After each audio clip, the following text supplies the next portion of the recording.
sila. Ang tawag doon, social engineering. Ginagawa ko yan noon. Gusto niyo magkwento ako?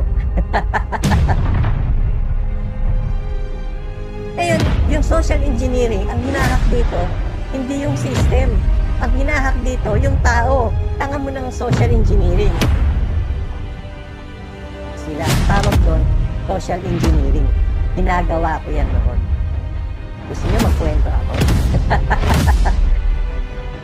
Ngayon, paano ginagawa yon? O ito, tutorial, mamaya gagawin ko ha. Yan ang paborito kong phishing ang tawag yan. Yan ang mga paborito kong biktimahin noon. Phishing ang tawag yan. Yan ang mga paborito kong biktimahin noon. As an amateur. Why? Malamang fishing lang yung alam niyang gawin. Amateur daw ako. Yes!